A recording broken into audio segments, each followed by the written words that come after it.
Nós vamos continuar a formação sobre a doutrina social da Igreja.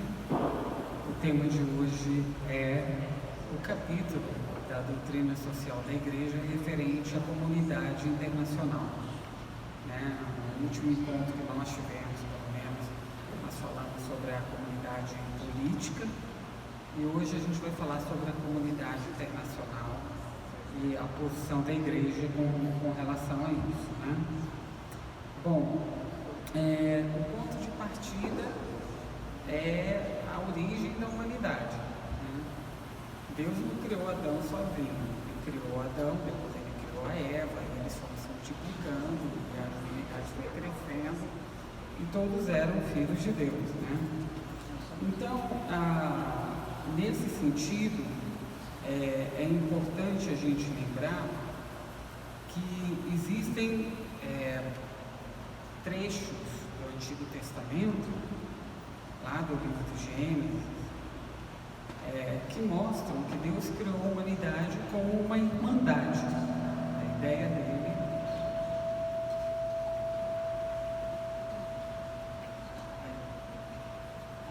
dele era que fosse uma irmandade, Então, se a gente pegar, por exemplo,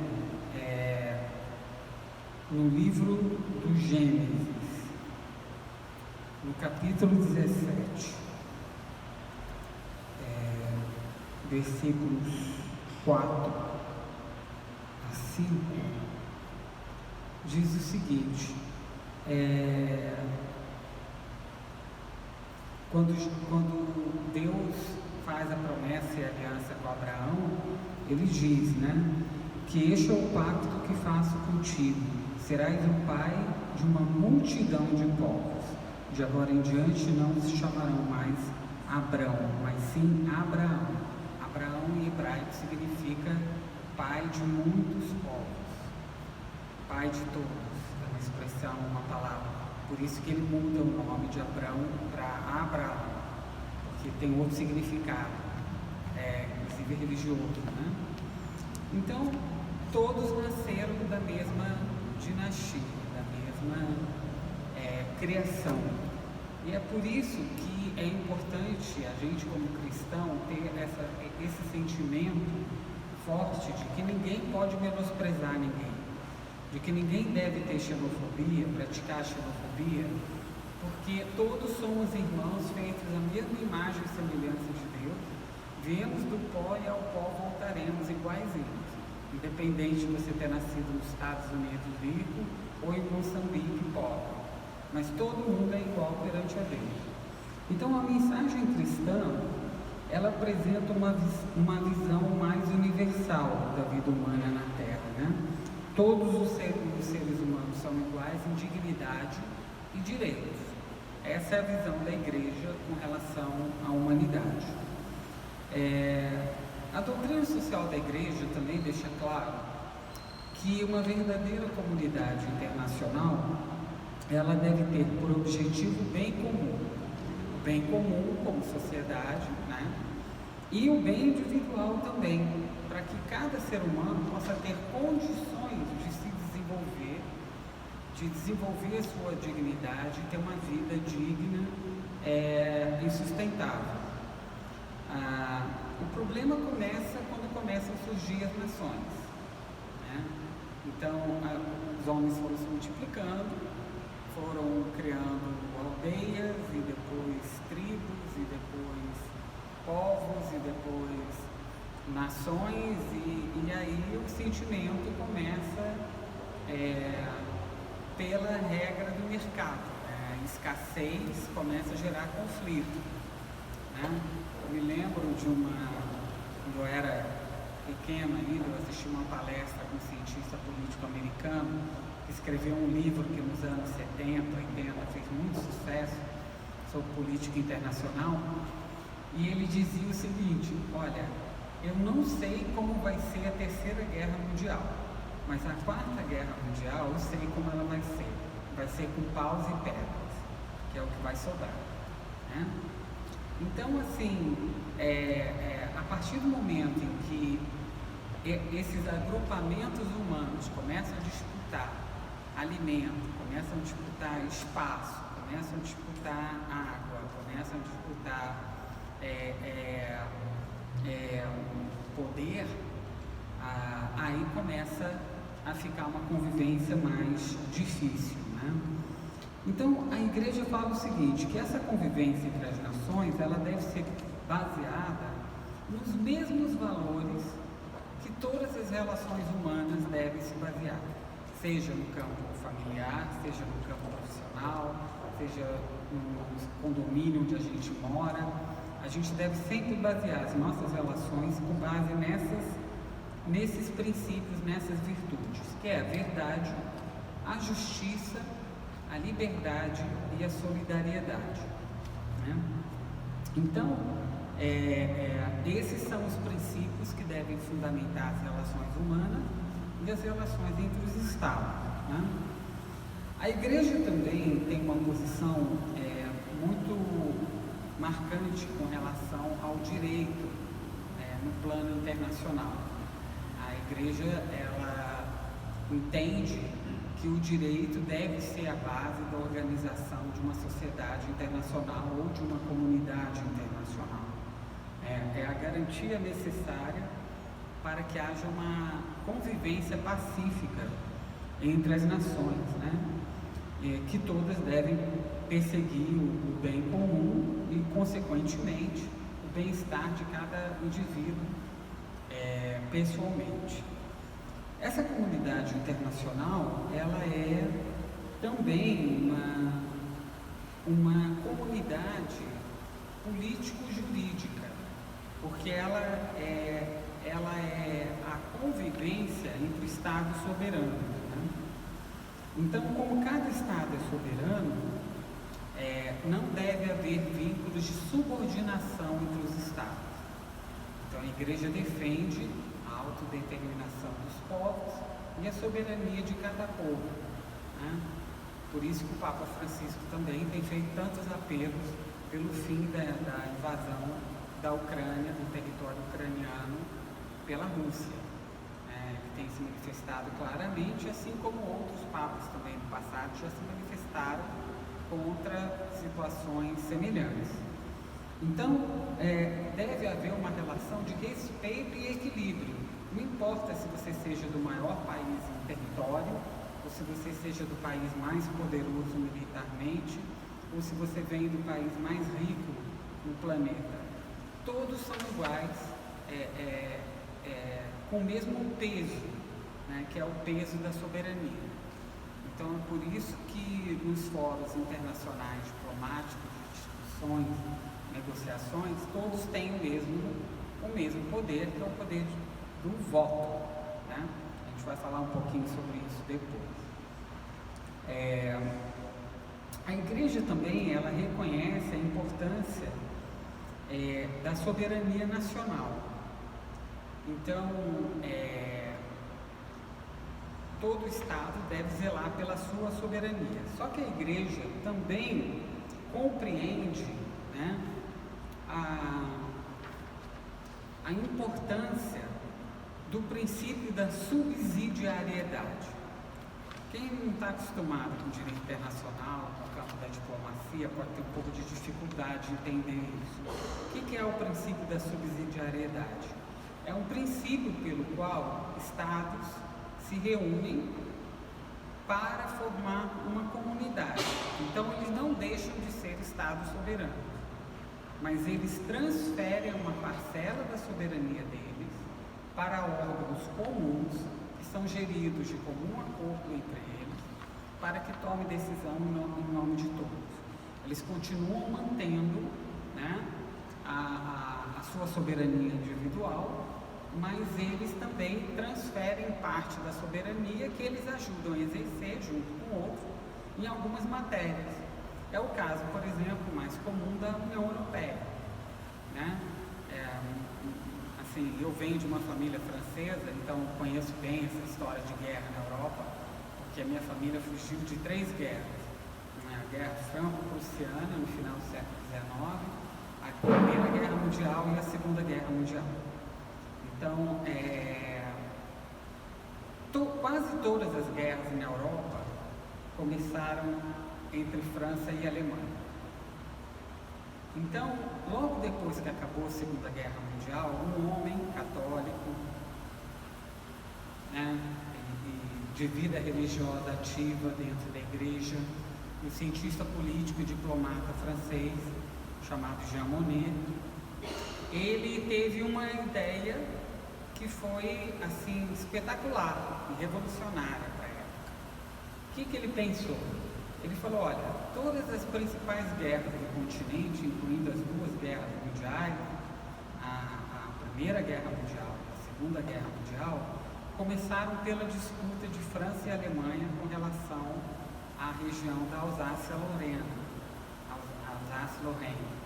que é a região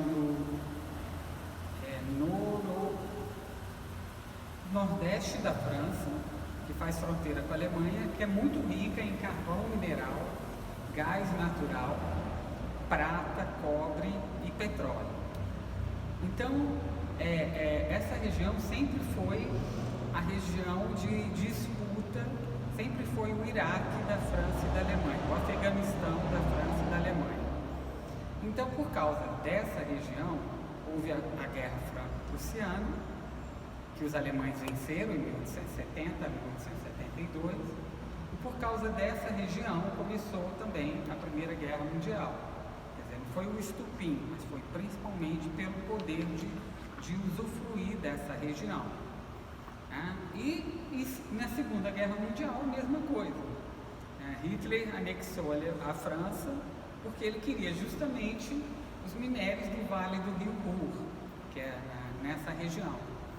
Então, esse homem ele teve a seguinte ideia, Jean Monnet. Inclusive, algumas pessoas tentaram abrir um processo de beatificação dele. Não sei como é que está o processo de beatificação dele.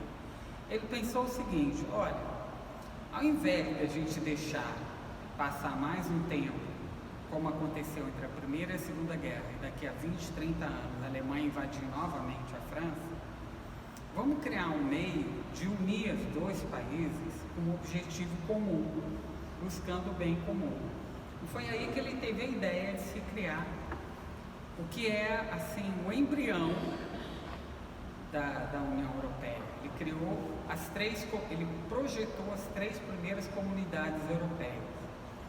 Lá no Tratado de Roma, né, estou falando aí da primeira metade da década de 50 do século passado, e ele então cria o modelo da Comunidade Europeia do Carvão e do Aço,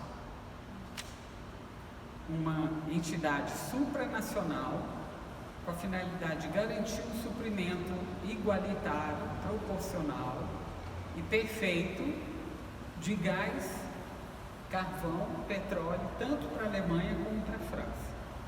Ele criou a Comunidade Europeia da Energia Atômica para evitar que a Alemanha desenvolvesse energia atômica e automaticamente pudesse desenvolver uma bomba atômica. Ele falou, não, vamos, já que está todo mundo precisando de energia, a fonte mais rápida de produzir energia é a energia atômica. Principalmente naquela época se pensava assim, se pensava nos danos ambientais, né, e humanos também, humanitários, que poderia aquela tecnologia naquela época trazer. Então, começaram a criar a usina atômica para gerar energia na França barata e na Alemanha também, mas não era a Alemanha que controlava a fórmula do segredo. O segredo estava na mão de uma comissão supranacional mista, né?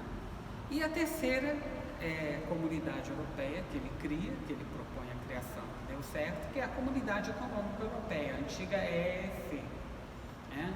Que é a origem da União Europeia.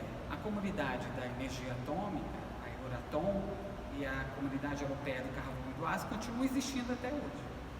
E a Comunidade Econômica Europeia, que era para criar uma zona de livre comércio, surgiu primeiro entre os 6 países fundadores da União Europeia, que foi França e Alemanha, os grandes, e aí um médio, a Itália, e os nanicos ricos, que é Bélgica, Holanda e Luxemburgo, Benelux.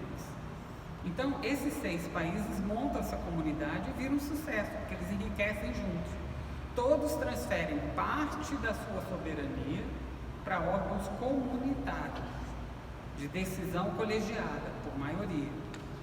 Mas eles não perderam a sua soberania nacional individual. Então, isso é o princípio, na prática, da subsidiariedade. É o que permite um Estado se unir a outro em busca de um projeto comum, mas sem perder a sua identidade, a sua soberania específica. Então, a Igreja apoia esse tipo de iniciativa, né? Então, a União Europeia, todo mundo conhece a história, né? Começou com 6, na década de 50, e na década de 70 passa para 9, depois passa para 12, aí passa para 15, hoje são 27, e agora com a adesão da Ucrânia serão 28 em breve, até o final do ano. Então, você vê que é um projeto que dá certo, mas ninguém abriu mão da sua soberania, simplesmente em algumas áreas existe uma soberania que é compartilhada, mas para o bem de todos de forma igual. Uma comunidade internacional também, e aí é uma questão bem delicada, ela, segundo a doutrina social da Igreja, requer que os Estados adotem decisões políticas com conteúdo mais moral, mais humano, mais humanitário, mais digno. E isso a própria Igreja fala. Isso não vai acontecer se a opinião pública não pressionar os seus respectivos governos locais para que eles adotem uma decisão que seja mais favorável à humanidade como um todo, e não especificamente ao seu território individual. Então, a gente já começa a perceber isso cada vez mais, né? E a Igreja fala isso, que é importantíssimo a gente inculcar na opinião pública universal o desejo e o dever de agir em benefício da paz. Isso está acontecendo muito, a gente percebe, né, movimentos ambientalistas pressionando os respectivos governos na Europa para deixar de comprar madeira de um determinado lugar, para deixar de comprar um produto que é cultivado com agrotóxico, para abandonar práticas prejudiciais à saúde e ao meio ambiente, e assim acontece em vários outros campos. Você vê agora um outro exemplo que a gente está vivendo no dia a dia, a questão do Irã, né? Você vê que um assassinato de uma jovem, né, que foi espancada até a morte no Irã por usar indevidamente o véu. Ela não estava sem o véu, ela estava usando o véu. Inclusive os vídeos da morte dela mostram, as câmeras de segurança mostraram as imagens. Mas ela estava usando o véu muito para trás, então o cabelo na testa estava aparecendo muito. E aí os radicais islâmicos, então a polícia radical islâmica, lá no Irã tem uma polícia radical só para vigiar a roupa das mulheres. Eu não conheço o Irã, nunca estive lá, mas já estive em vários outros países do Oriente Médio. Eu tenho um tio que foi embaixador do Brasil na Arábia Saudita, e eu me lembro que eu saía com a minha tia para conhecer os lugares, e aí ela chegava, porque ela é embaixatriz do Brasil, ela chegava em determinados lugares, ela abria a porta do carro e falava: agora você desce, vai lá para conhecer, entra lá, olha, observa, depois você me conta como é. Eu falei assim: mas Sara, não vai entrar? Não pode, mulher não pode entrar aí. Então, assim, claro que existem espaços que elas têm mais liberdade, mas eles são espaços restritos às mulheres mesmo, né? Então você vê isso, a morte dessa jovem no Irã desencadeou uma onda de protestos no mundo inteiro, né? Praticamente em todos os países do mundo houve algum tipo de protesto, se não nas redes sociais, ou em frente à embaixada do Irã, ou diante da mídia, protestando, reclamando direitos das mulheres no Irã.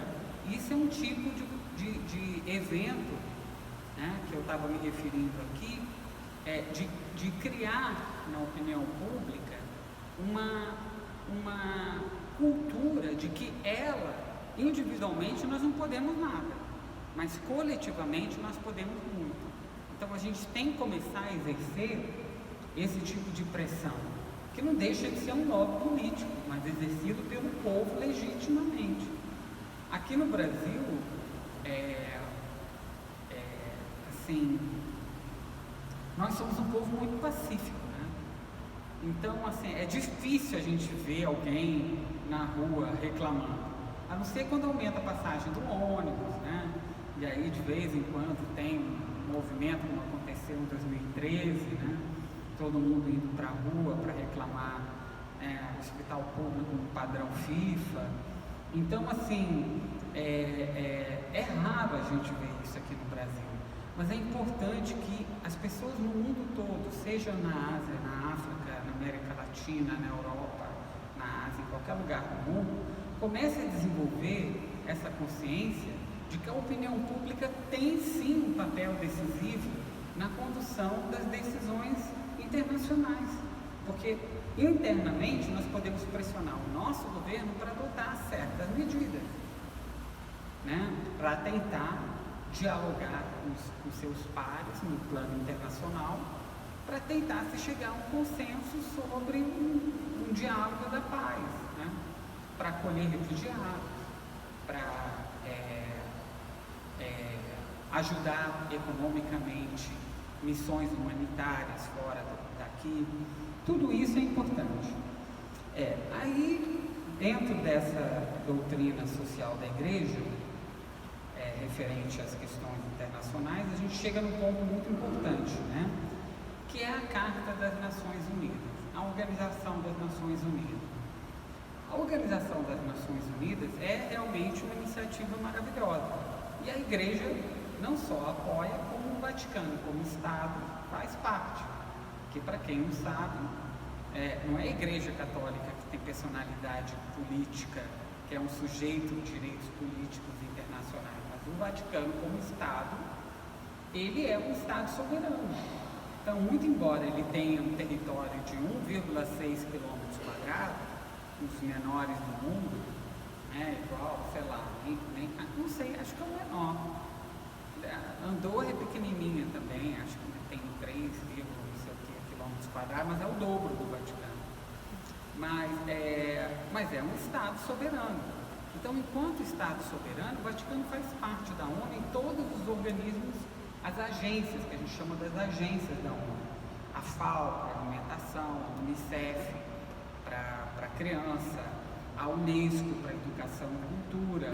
E o Vaticano tem um papel muito ativo em determinadas discussões no âmbito das Nações Unidas, como aconteceu, por exemplo, na Conferência do Cairo.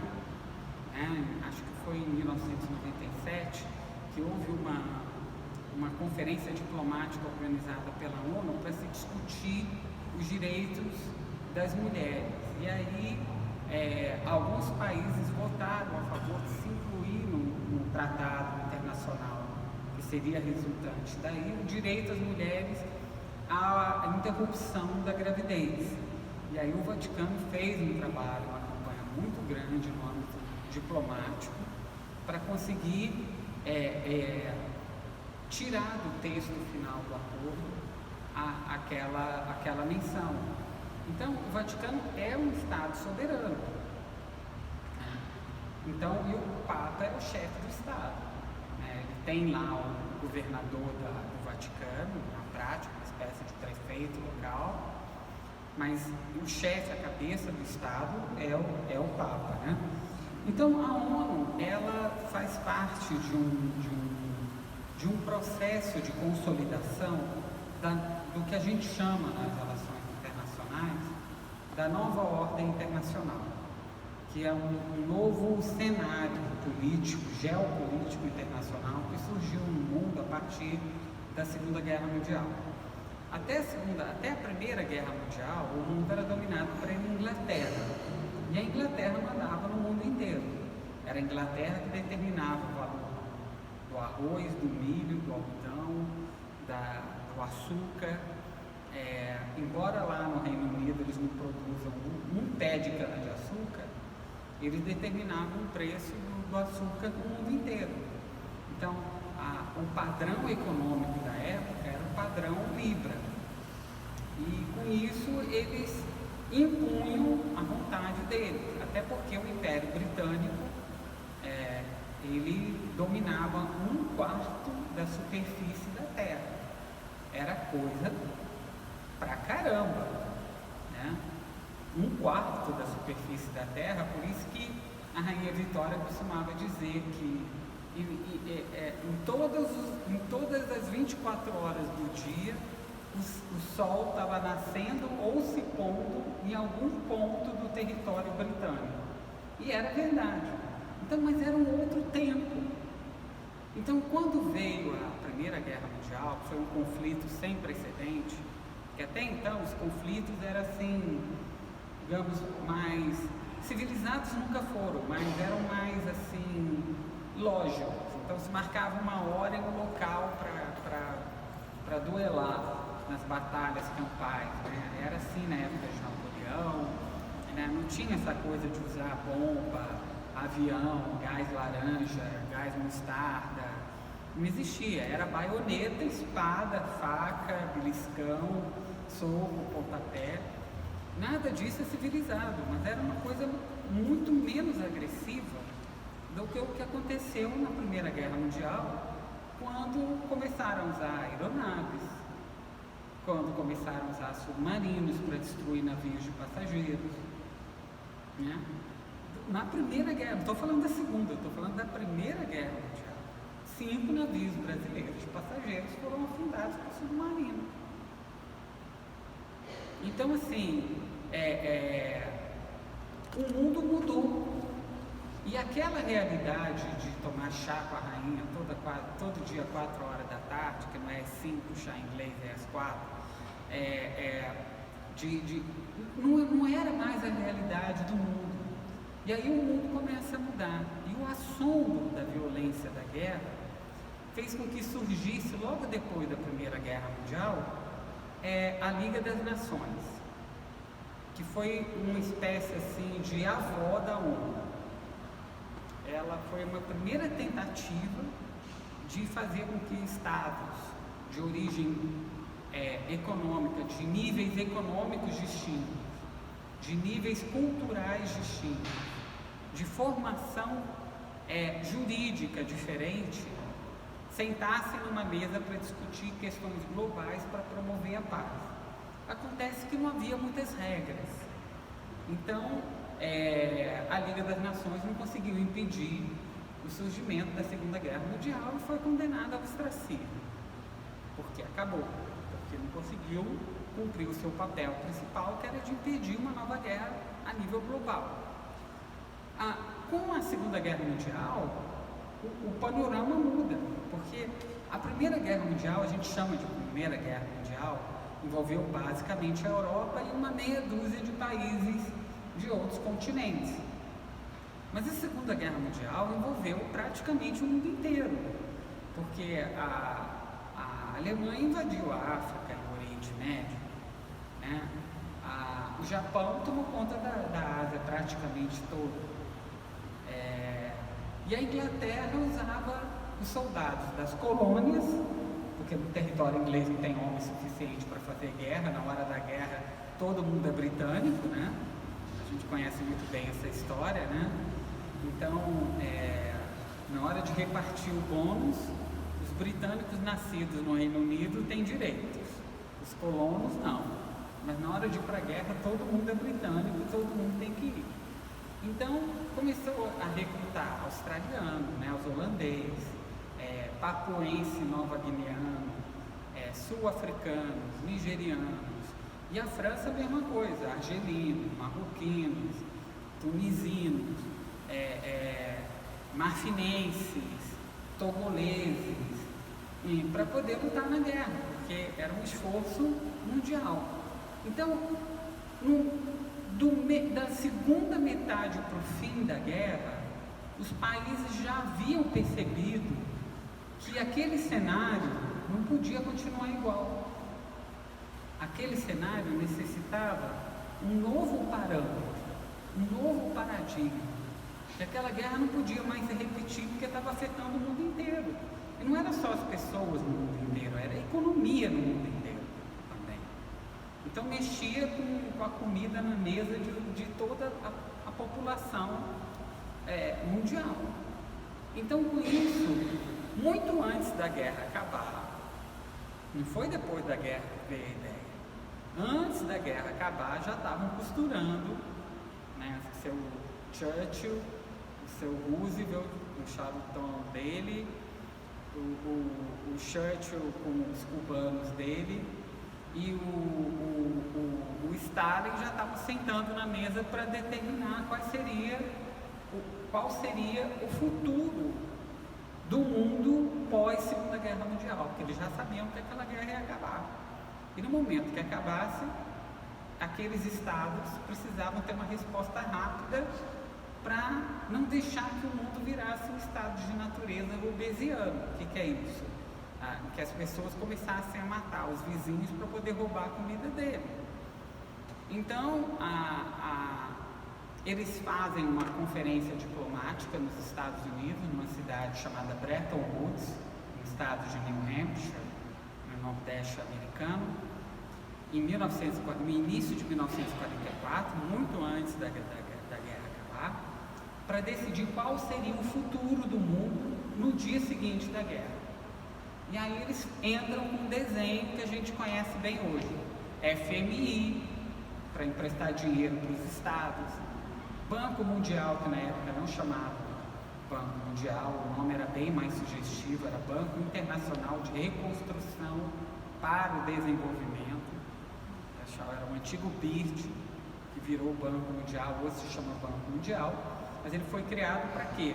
Para financiar a reconstrução de casa, de telhado bombardeado, de cano de esgoto que foi destruído, de encanamento de água, telhado da catedral, a reforma das escolas, a construção de novas ferrovias, de novas rodovias.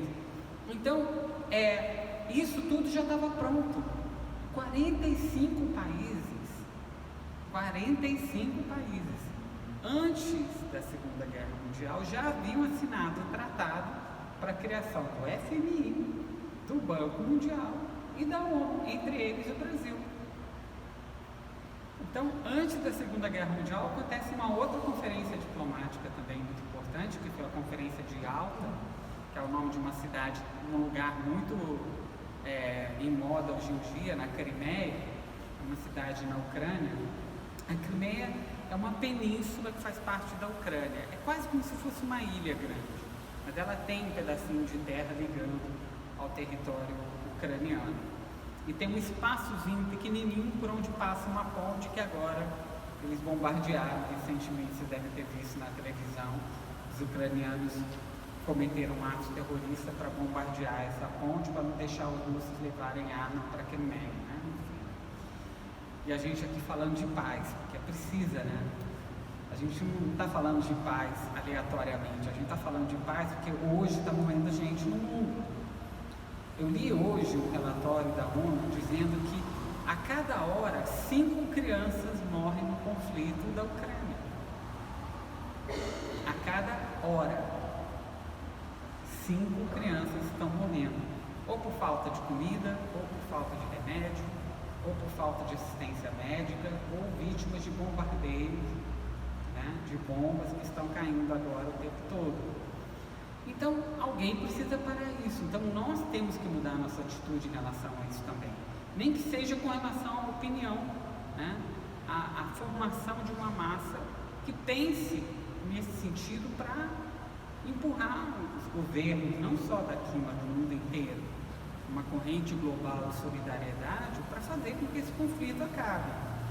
Então, a Igreja, ela apoia a Organização das Nações Unidas, o Vaticano é membro das Nações Unidas desde a fundação, então ele acompanha, faz parte, participa. E, segundo a Igreja, para a gente poder consolidar essa nova ordem econômica internacional, de ONU e tal, por que o pessoal fala assim, mas por que a ONU deixa a Rússia invadir a Ucrânia? A ONU não deixa, só que tem um pequeno parênteses perigoso na criação da ONU. como eram? A ONU foi criada pelos países vencedores da Segunda Guerra Mundial: China, União Soviética, Rússia, a Rússia hoje, né? Grã-Bretanha, Reino Unido, Estados Unidos e a França, que não foi assim a maior vitoriosa, mas que voltaram no meio por causa da importância da resistência que ela teve na Europa e tal. Então enfiaram De Gaulle no meio. E esses 5 países, então, na hora de criar a ONU, eles colocaram uma vírgula. E aí, quem aqui já leu aquele livrinho maravilhoso do George Orwell, A Revolução dos Bichos, Animal Farm? É exatamente isso. Todos os animais são iguais e têm os mesmos direitos, mas os porcos são mais iguais do que os outros bichos. E assim começa. Então, para que eles pudessem chegar no consenso, esses 5 países, então, aceitam criar a ONU e virarem a patrulha canina do mundo, né? Desde que eles tivessem veto no Conselho de Segurança da ONU. Então, o órgão máximo da segurança mundial chama-se Conselho de Segurança da ONU. Ele é formado por 15 países, sendo que desses 15 países, 10 são votatórios. E eles não têm assento permanente. Então, tem uma eleição entre os países da América do Sul, a cada 2 anos, 4 anos, acho que é 4 anos, 4 em 4 anos, os países da América do Sul se reúnem para eleger um representante da América do Sul que vai fazer parte do Conselho de Segurança da ONU. Atualmente, o Brasil é o representante da América do Sul no Conselho de Segurança da ONU. E assim tem na África, tem na Oceania, no Pacífico, na Ásia e assim por diante. Mas são 15 e 5, né, Estados Unidos, Inglaterra, França, China e Rússia, têm poder de veto. Então a ONU não pode adotar nenhuma medida que seja vetada por um dos 5.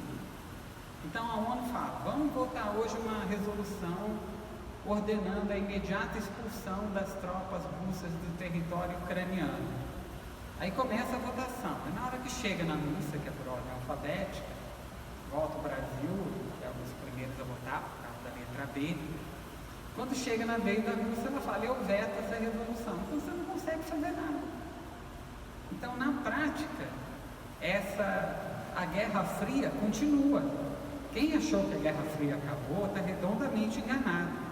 Muita gente está iludida porque leu o livro do Francis Fukuyama, né, que escreveu um livro no final da década de 90, dizendo que o mundo tinha acabado, era o fim da história, porque o muro de Berlim caiu e a Guerra Fria acabou. Não acabou nada. A Guerra Fria está só esquentando a chapa. É claro que a gente talvez não esteja no mesmo nível de estresse que viveu a geração do início dos anos 60, na época da crise dos mísseis de Cuba. Que aquele foi o momento mais delicado da história da humanidade. Porque todos os mísseis atômicos na superfície da Terra estavam ativados e prontos para serem disparados a qualquer segundo. Ia ser a destruição total. E, graças a Deus, isso não aconteceu, mas foi assim, faltando 10 minutos para o navio chegar em Cuba, eles fizeram a curva e voltaram. O navio não dá marcha ré não, né? Pois é, o navio russo estava quase chegando em Cuba, fez uma curva assim, bateu em retirada, mais ou menos isso, né? Que aconteceu, muito bem. Então assim, hoje a gente não tem o mesmo nível de alerta máximo com que a gente viveu lá, mas na hora que você pega um país como a Rússia, que tem o maior arsenal nuclear da face da Terra, maior que o dos Estados Unidos, maior que o da China, e bota um cara desse, né, radical, né, insistente, que tem um perfil mais explosivo, mais combativo, ex-espião, para tomar conta disso tudo, é uma tentação. Eu fico imaginando no lugar dele, ele vê aquele botãozinho vermelho ali, ele deve estar com o dedo coçando para apertar aquele botão, porque na cabeça dele quer se fazer. Então, enfim, famoso ou notório, né? Mas assim, hoje a humanidade está correndo um sério risco de um conflito global por conta da guerra da Ucrânia. Porque se os ucranianos atacarem, eles estão sendo atacados todo dia, ninguém pode fazer nada. Eles pedem ajuda do mundo inteiro, a única coisa que o mundo pode fazer é dizer que vai mandar dinheiro, remédio, comida, colchão, água mineral, band-aid, esparadrapo, gás, escova de dente. O Brasil está mandando comida desidratada. E é muito legal esse trabalho. É uma fábrica no interior de São Paulo e eles recebem doações de brasileiros, empresários brasileiros, que estão mandando para lá uns sachêzinhos assim, que cada sachê daquele vira 10 refeições. E eles estão mandando essa comida desidratada para a população da Ucrânia pela fronteira da Romênia. É um trabalho muito legal, eu vi o vídeo, o documentário. Na verdade, é uma brasileira casada com um romeno que tem uma fazenda na fronteira com a Ucrânia. Então, ela abriu um posto de abastecimento para distribuição de alimentos. Ela levanta a cerca da fazenda e empurra as caixas de comida para os ucranianos pegarem ali, né, embaixo das barcas dos russos. E assim ela está conseguindo distribuir. Mas o que a gente pode fazer? Se os Estados Unidos emprestarem avião para a Ucrânia guerrear com a Rússia aperta um botãozinho, dispara um míssil, destrói Washington e Nova York em 15 minutos. 15 minutos é o tempo que dura o trajeto de um míssil intercontinental balístico com ogiva nuclear saindo da União Soviética e chegando em Nova York. Quer dizer, até a Estátua da Liberdade ele vai levar, na verdade, para ser preciso, são 14 minutos e 37 segundos. Então, assim, a gente fica numa situação difícil, mas a gente não pode desistir. A pressão tem que aumentar. A gente tem que rezar mais, porque a gente acredita no poder de Deus, na intervenção divina nessa hora. Mas nós também temos que conscientizar mais os filhos, os estudantes, para discutirem isso nas escolas, a necessidade de se pressionar os nossos representantes no Congresso, para que eles adotem uma postura mais ativa, né? Então, voltando ao assunto, tudo que acontece na ONU, o objetivo principal é justamente garantir meios de uma coexistência pacífica na Terra. E a Igreja atua em todas as áreas no âmbito da ONU justamente para ajudar a garantir esse objetivo, né? E sempre valorizando a questão do direito, respeito aos tratados. São vários tratados, inclusive tratados que estão sendo desrespeitados. Hoje, pela primeira vez, comprovou-se que já estão usando bombas na Ucrânia com material radioativo. Isso é proibido pelos tratados internacionais de não proliferação de armas. Mas estão usando, já foi detectado e comprovado cientificamente por uma agência da energia atômica da ONU. Eles já comprovaram, está sendo usado. Quer dizer, uma bomba dessa pode não causar o estrago físico, mas o ar contaminado que ela libera de radiação pode matar pessoas de leucemia, de câncer, a quilômetros de distância. Eu, assim, muito jovem, eu fui estudar no colégio interno na Inglaterra, quando aconteceu o desastre da usina de Chernobyl. E aí eu me lembro que a gente estava no refeitório e os diretores da escola todos chamaram a gente para a gente ir para um auditório, onde tinha uma tela enorme, para assistir o pronunciamento da primeira-ministra britânica da época, Margaret Thatcher, sobre a situação de Chernobyl, aonde? Na Ucrânia. E ela dizia o seguinte: olha, uma nuvem radioativa está cobrindo a Europa. Em 2 dias vai chegar no Reino Unido. Não há o que fazer. Aí ela disse uma frase que me marcou para sempre. E ela disse o seguinte em inglês: vou traduzir, tentar traduzir com as melhores palavras depois. Ela disse: "We inhabit this tiny world together. If we are to survive, it will be together, or not at all." Então ela falou que todos nós moramos nesse pequeno mundo, nessa pequena aldeia global juntos. E se for para sobreviver, ou todos vamos sobreviver juntos, ou ninguém sobreviverá. Porque na hora que uma catástrofe dessa acontece, o ar transporta a radioatividade para o mundo inteiro, atravessa o oceano.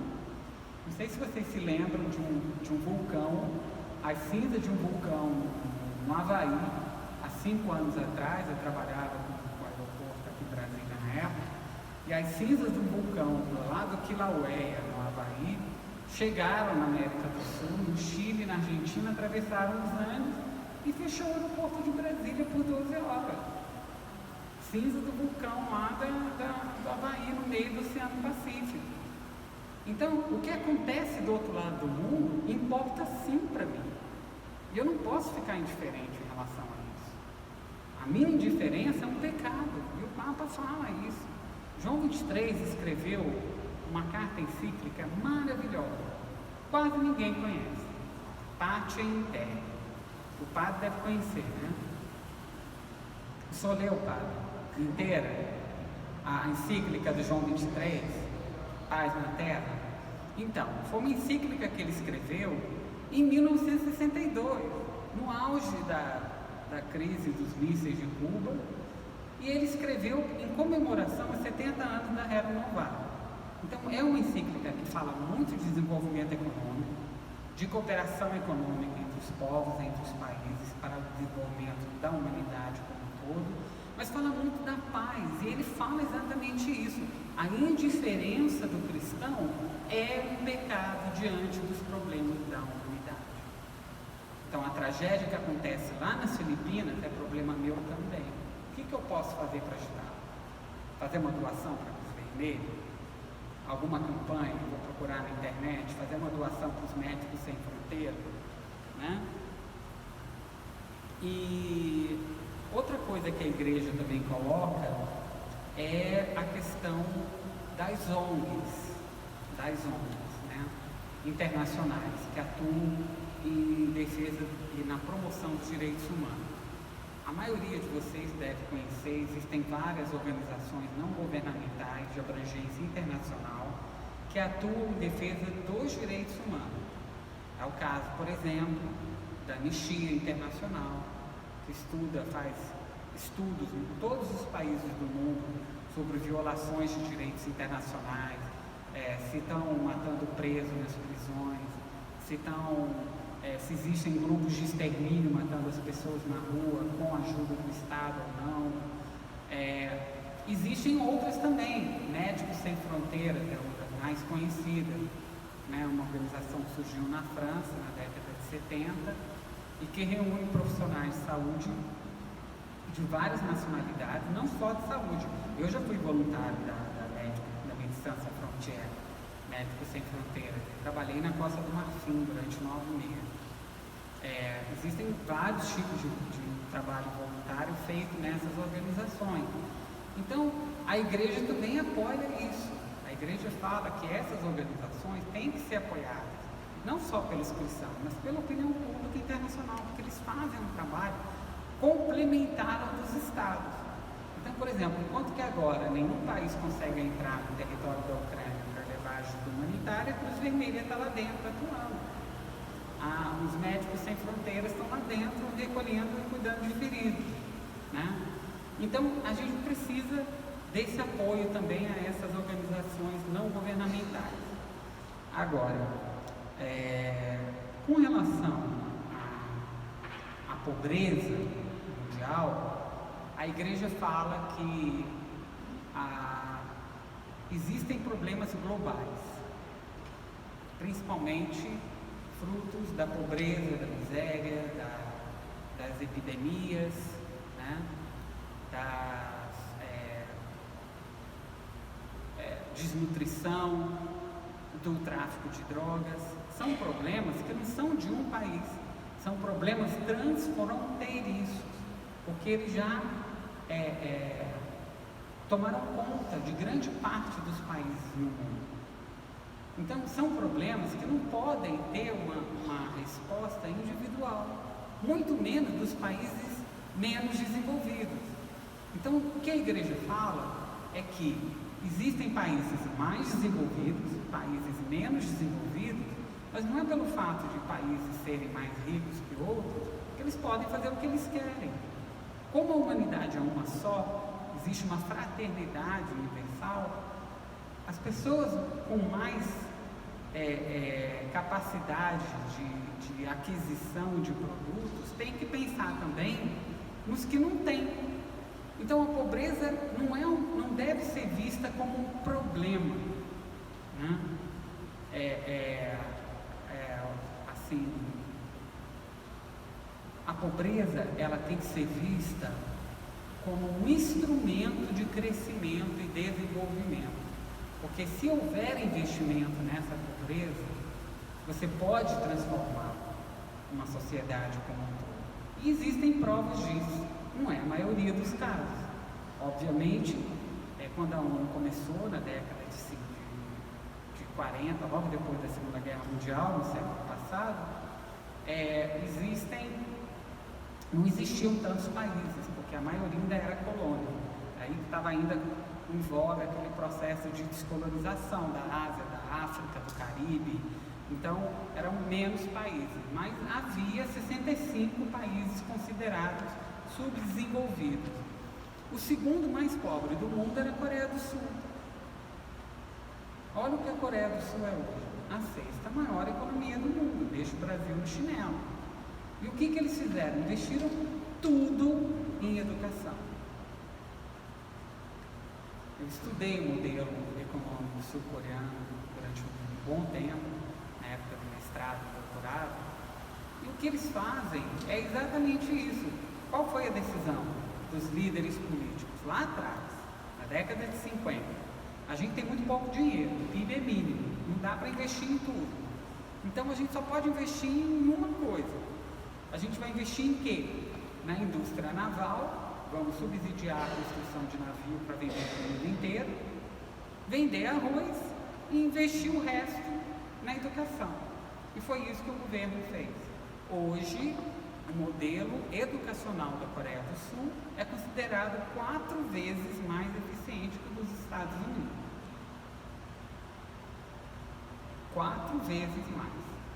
Não é considerado o melhor modelo educacional do mundo, o número 1 da Finlândia, mas no ranking da Unesco é o segundo melhor modelo educacional do mundo. Em um país que há 50 anos atrás só tinha arroz para comer. Então, se os políticos tiverem intenções efetivamente visando o bem comum, eles conseguem chegar lá. O problema é que a maioria não quer, ou então quer, mas fica pelo caminho. Então, a questão da pobreza, a gente não pode negligenciar nas relações internacionais também. Porque muitos países não vão conseguir melhorar, não vão conseguir crescer, não vão conseguir produzir alimento, não vão conseguir educar os seus jovens e as suas crianças, se não tiverem apoio de outros. Por que uns têm tanto e outros não têm absolutamente nada? Assim, é difícil para quem não conhece a realidade da África negra, da África que a gente chama de África subsaariana. Uma coisa é a África do Norte, que foi colônia da França, né, teve mais investimentos da França, e quando acabou a Segunda Guerra Mundial e veio o processo de descolonização, eles puderam entrar livremente no território francês. Então eles têm uma relação um pouco diferente. Mas quando você pega a África subsaariana, eles não têm absolutamente nada. A gente não faz ideia, porque a gente está acostumado aqui a ver IBGE, censo do IBGE, né, que chega lá na favela da Maré, no Complexo do Alemão, para fazer o recenseamento, e descobre que aquele barraco de madeirite tem 2 televisões, uma geladeira, um freezer, né, um DVD, 2 liquidificadores, uma batedeira, um micro-ondas. É claro que não são todos, mas muitos têm. Lá eles não têm absolutamente nada. E você acha que eles vão conseguir virar o jogo sem a ajuda de outros países que têm mais condições, mais tecnologia, mais conhecimento, mais inovação, mais pesquisa? Por que não ajudar? É isso que a igreja fala. Pobre não deve ser visto como um problema, porque ele pode ser um protagonista de um novo mundo mais humano e mais justo. E por fim, dentro dessa questão da cooperação internacional, a doutrina social da igreja fala também da dívida externa. A dívida externa já assombrou muitos países aqui na América Latina, né? Quem tem aqui 30 anos deve se lembrar das missões da FMI que vinham aqui a cada 2 meses para tirar dinheiro, tudo que tinha do Banco Central e levar para Washington para pagar a dívida externa do Brasil. Ora, a dívida externa do Brasil começou na independência. Ela não é uma coisa que começou na ditadura ou no governo do Arthur Bernardes ou no governo do Dom Pedro II. Começou na independência do Brasil, e que a Inglaterra falou: se você quiser ser um país independente, eu preciso reconhecer que eu mando no mundo inteiro. O mundo não vai fazer nada se eu disser que você não é um país soberano, você não vai ser independente e continuar pertencendo a Portugal. Quer que eu assuma a sua soberania? Então me pague. Vai custar tantos milhões de libras esterlinas. E aí começa a história, segundo o historiador lá do 1808, aí que começa a história da dívida externa brasileira. Mas a dívida externa no Brasil, graças a Deus, deixou de ser um fantasma. Na minha adolescência era o único assunto. Caiu na redação do meu vestibular de medicina, quando eu fiz vestibular para medicina antes de direito. Era o tema, dívida externa brasileira. Você acha que deve ser paga ou não deve? Uma coisa assim, o tema da redação do vestibular. Então, a dívida externa, aqui no Brasil, ela deixou de ser uma coisa tão importante assim. Mas está estrangulando a Argentina aqui do lado. Está matando de fome os venezuelanos. E está começando a chegar na América Central, você vê essas pessoas fugindo sem comida, caminhando 12, 13, 15, 16, 18 dias até morrer, para chegar na fronteira com os Estados Unidos, para tentar atravessar a fronteira com os Estados Unidos. Então, isso é um outro problema. E com relação à dívida externa, não vou me delongar muito, mas com relação à dívida externa, o Papa João Paulo II escreveu uma encíclica que foi uma das primeiras dele, que foi a encíclica Solicitude e Reis Sociais, a solicitude social da Igreja. Ela acho que do 2º ano de pontificado de João Paulo II, uma das primeiras que ele escreveu. E ele faz uma análise de todo esse problema que assola a humanidade, né? Que era justamente a questão do meio ambiente, que já começava a surgir os problemas ambientais no mundo inteiro, desmatamento, contaminações por radiação, por agrotóxico no solo, vazamento de usina nuclear, e ele fala também da dívida externa, e ele propôs que houvesse um desconto ou um perdão da dívida externa dos países mais pobres, porque se ninguém estender a mão, eles não vão ter como ultrapassar essa herança maldita que eles receberam dos colonizadores. Essa que é a verdade. Então, muitos países começaram a discutir esse assunto, né? O mundo hoje é completamente diferente. E naquela época da encíclica, eu me lembro dos países escandinavos, a Suécia, a Noruega, a Dinamarca, a Finlândia, a Islândia, eles quiseram convocar uma reunião, uma conferência diplomática no âmbito da ONU para discutir essa proposta do Papa João Paulo II de perdão da dívida externa. Na mesma hora, os Estados Unidos foram lá e vetaram, porque não há interesse descapitalizar os bancos têm que receber os juros sobre juros, né? Então, por aí vai. Então, a cooperação internacional é muito necessária, O fato de estar acontecendo um conflito a 10 mil quilômetros daqui não significa que eu estou isento das consequências desse conflito, até porque o preço do pão subiu, o preço da gasolina subiu. Não é só no bolso que a gente vai sentir o conflito da Ucrânia, a gente vai sentir na mesa, né? Porque a Rússia e a Ucrânia são os maiores produtores de fertilizantes, são os maiores produtores de trigo, são os maiores produtores de milho. Então, isso acaba atingindo toda a humanidade. Olha a crise que está passando a Europa agora de energia, o inverno chegando, esfriando, e tem países que não têm aquecimento. Eles vão ter que começar a queimar livro dentro de casa para se aquecer à noite. Porque o que eles vão fazer? Quem não tem lareira vai ter que queimar livro dentro de panela no fogão da cozinha, porque não tem gás. Como é que vai ser? Então, a gente tem que pensar no mundo, nas relações entre estados, entre nações, como relações humanas. Verdade, liberdade, justiça e solidariedade. Porque sem isso, a gente não vai sobreviver.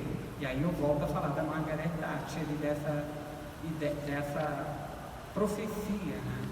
Porque quando surge um problema global, todos estão envolvidos. O mundo é desse tamanho. Se acontece uma guerra nuclear, todo mundo vai sofrer, mesmo à distância. Então, a gente tem que rezar pela paz mundial, mas nós também, como seres humanos, principalmente como cidadãos, temos que ser mais ativos na defesa dos direitos da paz e da promoção dos direitos humanos da pessoa humana. Que isso sirva de exemplo aí para vocês, para a gente refletir um pouco sobre tudo isso que está acontecendo, né?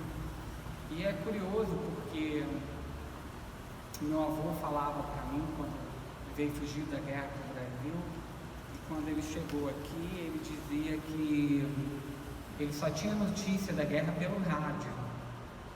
Era um boletim da BBC em português, que tinha uma hora todo dia e dava as notícias, né? Hoje em dia você está vendo a guerra ao vivo, online, pelo streaming.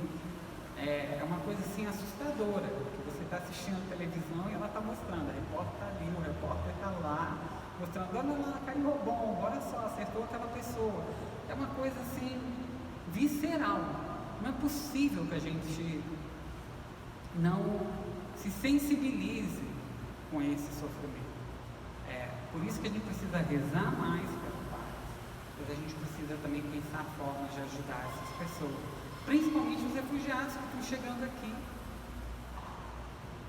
São pessoas que eles não vieram para o Brasil porque o Brasil é lindo, maravilhoso. Um desenho animado da Arara Azul, tudo bem, é lindo, maravilhoso. Mas eles vieram porque era a única chance que eles tinham de sobrevivência, e o único país que abriu as portas para recebê-los. Porque os países ricos falam, vamos ajudar os ucranianos. Mas é assim, a Inglaterra abriu uma cota de 4 mil ucranianos. A França, de 20 mil. A Espanha, que foi mais generosa, 40 mil. Estados Unidos, 2 mil. Existem 8 milhões de refugiados ucranianos no mundo. Alguns estão aqui no Brasil. Mas e os afegãos que estão dormindo lá no aeroporto de Cumbica, em São Paulo? 200 famílias de refugiados afegãos.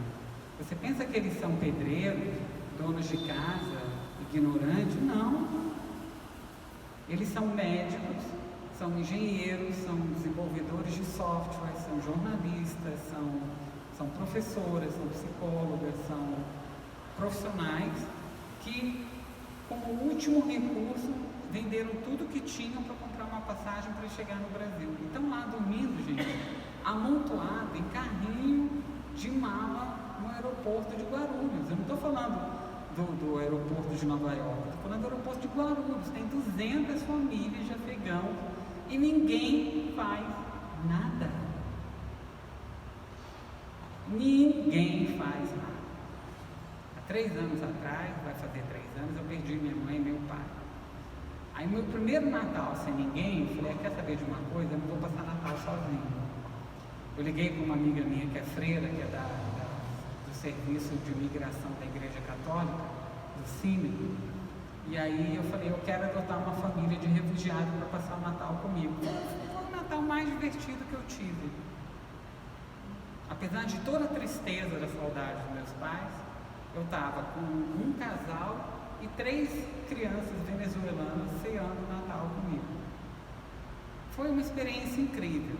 Eu acho que a gente precisa se abrir mais um pouco, ser mais sensível. É importante pagar o dízimo? Fundamental.